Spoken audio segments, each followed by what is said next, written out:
La madrugada de un 28 de octubre de 1466 nacía Erasmo de Róterdam. Desde su llegada al mundo los comienzos no fueron fáciles. Hijo bastardo de un sacerdote de Gouda y una sirvienta, pasó su infancia en distintos internados católicos. A los 8 años ingresó en la escuela primaria, a los 16 el convento agustino y más tarde la Universidad de París. En cada una de estas instituciones crecía, junto con él, un enorme rechazo por la Iglesia y por lo que él veía como un abuso por parte de la misma.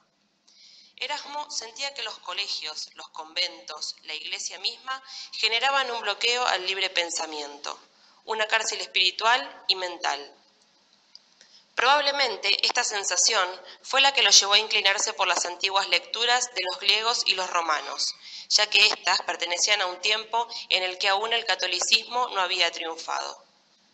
Erasmo sentía que sacerdotes y monjes caían en una especie de hipocresía al implementar duros castigos contra los niños y jóvenes, aplicando una disciplina que ellos mismos no respetaban.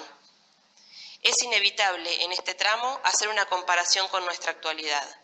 La Iglesia Católica transita y ha transitado siempre entre opiniones encontradas y opuestas.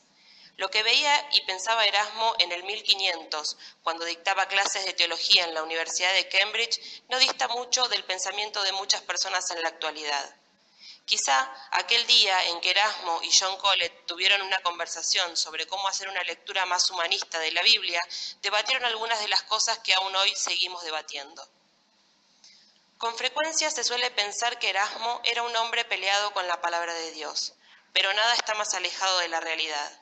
Su vida entera estuvo dedicada al estudio y la formación, sobre todo en teología y latín, lengua con la cual escribió la mayoría de sus textos, porque encontró en ella la mejor forma de expresión. Lo que él pretendía era aclarar las ideas y doctrinas católicas, acercar la Biblia a las personas, hacer que fuera más accesible, promover en la Iglesia una libertad de pensamiento que permitiría una visión más humanista de los textos religiosos. Sin embargo, esto no estaba en los planes de los obispos del siglo XVI.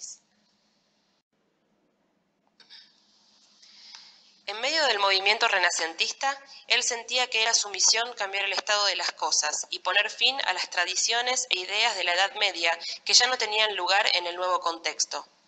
Lo que a él lo inquietaba no era la palabra de Dios, sino la administración y los asuntos públicos que existían entre la Iglesia y el gobierno. Nuevamente sentimos que el pasado y el presente se mezclan. El 13 de marzo del 2013, a las 19:05, el Colegio Cardenálico anunciaba la elección de un nuevo Papa.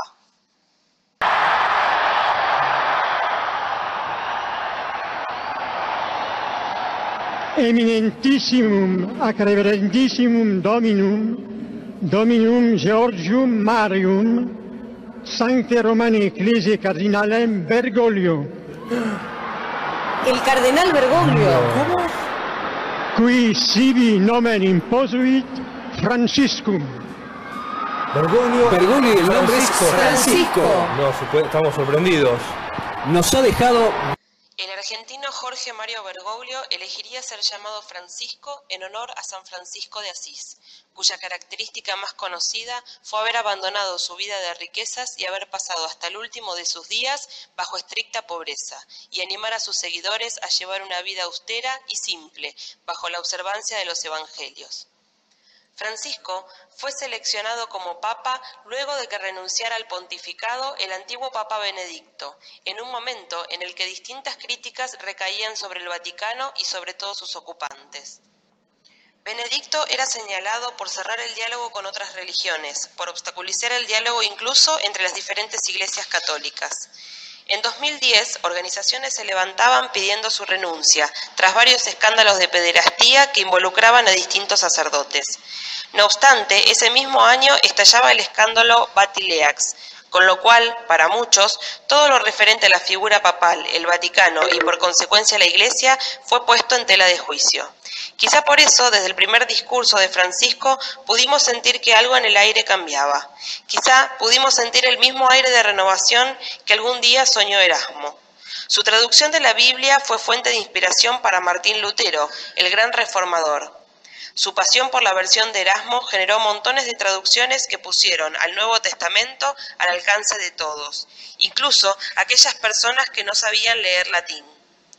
Lutero gritaba a los cuatro vientos que era Erasmo su gran musa inspiradora, que su versión de la Biblia le había permitido ver la verdad.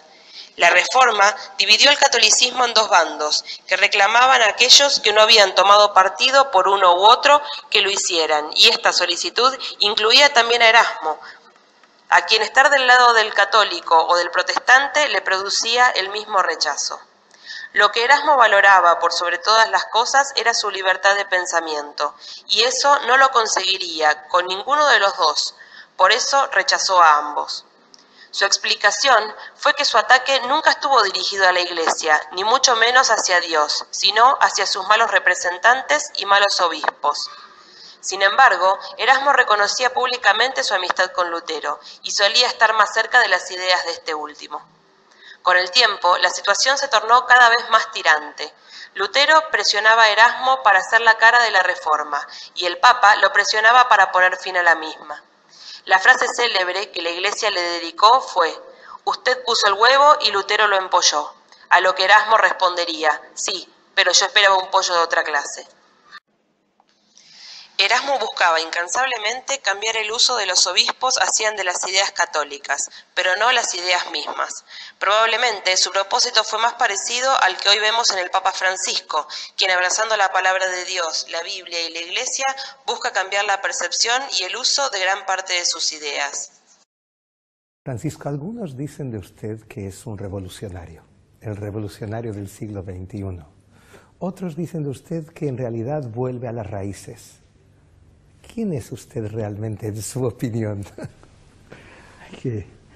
Hay que llamar acá a la gran Nina, esa cantante, y decir: prende con esta mano chingara y que me lea el pasado. A ver qué.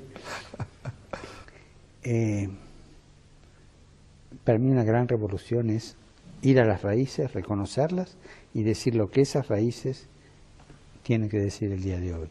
Yo no sé si soy revolucionario, pero que me gusta ir a las raíces, sí. A las raíces de nuestra identidad cristiana, como hablábamos recién, de nuestra identidad judía. Y desde ahí dialogar con los desafíos que se van presentando, ¿no? O sea, no hay contradicción entre el revolucionario y ir a las raíces, ¿no? Más aún, creo que la manera para hacer verdaderos cambios es desde la identidad. Por ejemplo, el diálogo interreligioso. No se puede dialogar si no es desde la propia identidad. Si usted me dice: mira, vengo a hablar con vos de religión, yo soy judío, pero no sé, estoy dispuesto a matizar la cosa. Y yo digo: yo soy católico, pero estoy dispuesto a matizar la cosa. Ese diálogo no sirve, porque no nace desde nuestra identidad. Y descubrir la identidad es ir a las fuentes. Nunca se puede dar un paso en la vida sino desde atrás. O sea, saber de dónde vengo, qué apellido tengo, qué apellido cultural tengo, o religioso. Es posible que si Erasmo viviera, hubiese aplaudido de pie el ya famoso «hagan lío» de Francisco, o que hubiese mirado con buenos ojos sus intentos de depurar el Vaticano o sus políticas totalmente aperturistas. Uno de los temas que Erasmo trató con mayor profundidad fue el de la libertad. En algún momento criticó duramente la posición de Lutero en su obra Discusión sobre el libre albedrío, pero tampoco le servían los argumentos católicos que negaban absolutamente la libertad del hombre. Vivió así en un sendero intermedio, no protestante, no católico, aferrado a la Biblia, a Dios y al anhelo de una iglesia abierta para todos. ¿Qué hubiese pensado Erasmo al leer la entrevista que el padre Antonio Spadaro le hizo a Francisco, donde él dice, por ejemplo: «Tenemos que encontrar un nuevo equilibrio, porque de otra manera el edificio moral de la Iglesia corre el peligro de caer como un castillo de naipes. La Iglesia Católica debe ser como un hospital de campaña, tras una batalla abriéndose a heridos, como los divorciados vueltos a casar, los homosexuales y las mujeres que abortaron». ¿Qué pensaría del aborto o de las madres solteras el hombre que, poniendo su voz en la mismísima locura, dice que todos somos frutos de los placeres y el pecado, incluso aquellos reyes cubiertos de púrpura, frailes y sacerdotes? ¿Cómo sería la charla entre Erasmo y Francisco? ¿Qué le aconsejaría el primero al segundo sobre qué posición tomar con respecto al divorcio, teniendo en cuenta que es el mismo que escribió? Los matrimonios son producto de la demencia. Nunca sabremos, pero algo nos lleva a pensar que sería una charla digna de presenciar. Erasmo se destacó por su sencillez, acercó el Antiguo Testamento a todas las personas de diferentes lenguas, mantuvo una posición intermedia en un mundo dividido entre católicos y protestantes, en medio de la violencia y el odio. Unos y otros cometían las peores atrocidades en nombre de Dios. A eso se enfrentó Erasmo, y a algo muy parecido se enfrenta Francisco. Y allí en esa tierra, como bien sabemos, aún hay violencia, incluso violencia en nombre de Dios. Y eso es algo que usted condena profundamente. Sí, es algo que es una contradicción, ¿no? Es una contradicción. Me permite una comparación muy dura, no se ofenda. No. Pero como si a mí me dijeran, este hombre es un buen hijo, le pega a la madre solamente 3 veces por día. Es una contradicción. Violencia en nombre de Dios no es moderna, es antigua. Es antigua.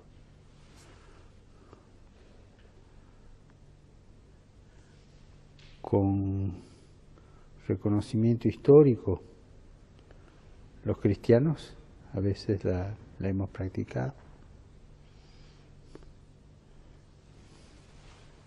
Cuando pienso en la guerra de los 30 años, por ejemplo, era violencia en nombre de Dios. Hoy es inimaginable, ¿verdad? Así que llegamos a veces por la religión a contradicciones muy serias.